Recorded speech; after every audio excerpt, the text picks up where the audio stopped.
Those first weeks, you didn't know if your family were alive or no.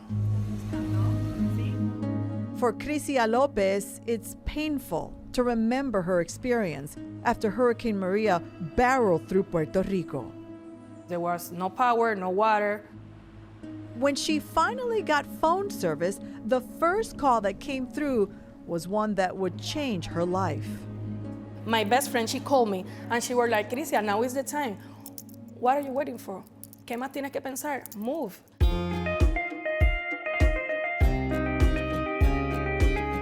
Calling from Orlando, a familiar voice offered her a lifeline. She offered me like, you can come here and stay here with me. She took it as a sign. I remember I received a $500 voucher, and with that I bought my airplane ticket to get here.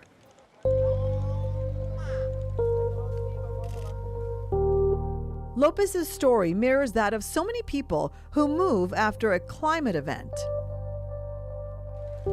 We know that people are most likely going to move to places where they already have friends and family or connections to a given area. Matt Hauer has spent his entire career studying human migration patterns and is looking ahead to what may be the country's next big demographic shift. We're already seeing people murmuring about associated impacts around hurricanes, around flooding, and people starting to think about, is this where I actually want to live? Much of his work has been focused on just one facet of climate change: rising sea levels. Not even thinking about hurricanes, not even thinking about extreme heat. We're looking at somewhere between 6 and about 13 million people in the United States that will have to move just from sea level rise in the United States. That number only accounts for those directly affected by rising sea levels, but there are larger ripple effects. As people leave coastal communities, they take the demand for services with them. You'll need fewer dentists, construction workers, bartenders, and so on in the place where they originated from. So the actual number of people that will end up moving is probably going to be much greater than 6 to 13 million. And a migration event of this scale, he says, demands preparation now. Essentially, what keeps me up at night is we're not going to do anything where we wake up one day and we go, wow, we should have done something 20 years ago. The visuals may be startling. They may also make you feel like bundling up. This tube here represents the average amount of snow we receive, about 94 inches in any given year. The one next to it is the most snowfall we've ever received, and that's 199.4 inches, and actually it goes through the roof. For Buffalonians, all of this is nothing out of the ordinary. Well, the thing is, it's always been snowy. Stephen Vermette, professor of geology at Buffalo State University, might be described as a Buffalo climate enthusiast. He spent years analyzing everything about the area's weather, searching for insights into whether Buffalo will always be so snowy. I was seeing around the country the severe weather that's occurring attributed to changing climate. So the question I asked was, well, what's happening in Buffalo? What caught his attention wasn't so much what he found as what he didn't find. There is no significant trend from 1965 to 2022. There has not been an increase in heavy precipitation events. That is, even though the changing climate has some places seeing heavier rain or gustier winds, it's not the expectation for the city on the banks of Lake Erie. While people in other parts of the country are dealing with more hurricanes or more intense hurricanes or flooding or whatever, things really haven't changed that much here. But why has the Buffalo region so far been spared? That's $1 million question. We don't know. That's the big hole in all of this. That uncertainty has some worried that the region's relative immunity to extreme weather events may not last. Ever since I've been here, I can tell you that majority of my patients do not end up with a knife applied. Faccarete says that should have been the case for Mr. Rucker. His angiogram was successful. Last summer, Rucker noticed a blister on the toe of his right foot on his healthier leg. Faccarete had checked his blood flow just 2 weeks before. Not wanting to risk an infection, he sought help from a doctor nearby. Things were going good. Toe was healing. But then a week later, it got infected. He was told the toe had to be cut off. She told me just the toe, outpatient. I was hurt when I woke up and seen this leg gone.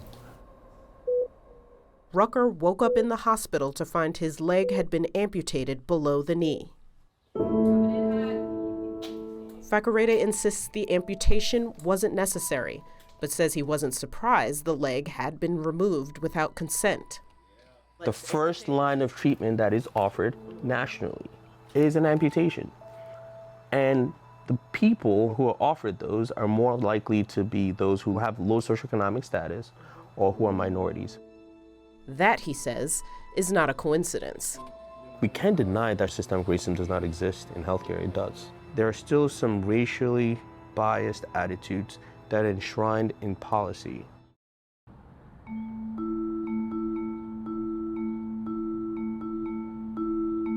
You could not notice it when you walk around now. Chris Norwood knows what the country's diabetes crisis looks like. She sees it every day on her way to work. You know, they see all those people in wheelchairs with missing feet, missing limbs. Something's terribly wrong that this is allowed to happen.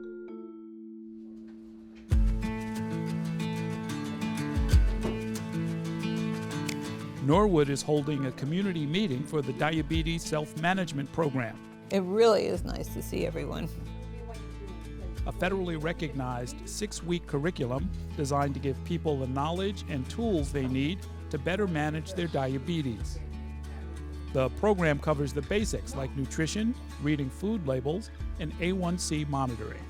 This program has definitely not only changed my life, but it has changed many of lives out in the community. My doctor said that my A1C went down so much that he did take me off the medication. I know that your work outrightly saved many people's lives. It's unquestionable.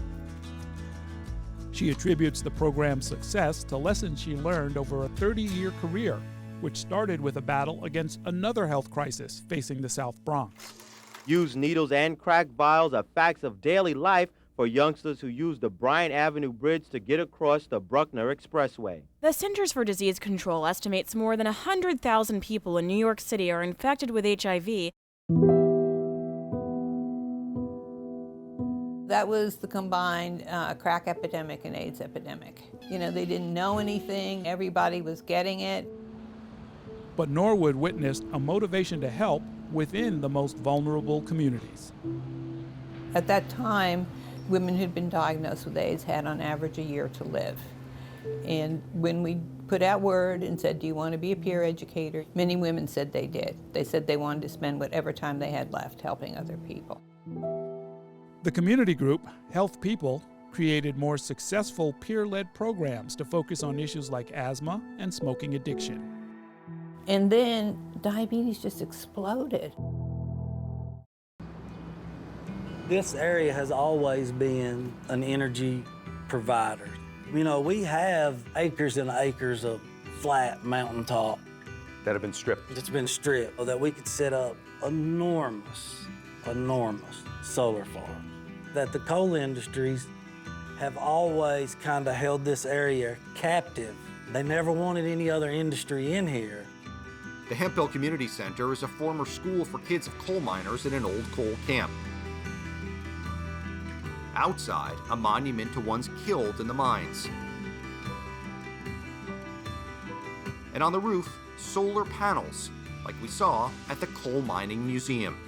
Gwen and them here were facing $1,400 a month utility bills. Shoup reduced the bill. He upgraded to LED lighting, sealed up leaky windows, introduced new cooling and heating. But it was the decision to install solar panels that was hardest for Gwen Johnson to make. Her own brother and 3 of her uncles were killed in the mines, while another uncle lost his arm. Still, she knows the grip that coal holds in eastern Kentucky. Before we decided on the solar installation, we did a poll with coal miners in our areas, and they were hurting too because they were all out of work. And we told them that we were thinking about this solar thing, and would they be offended if we went ahead and tried to do this. I get tearful because they've had such a struggle.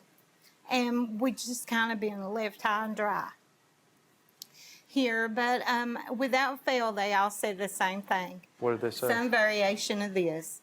Well, honey, times are changing, and we're going to have to change with it, or we're not going to survive.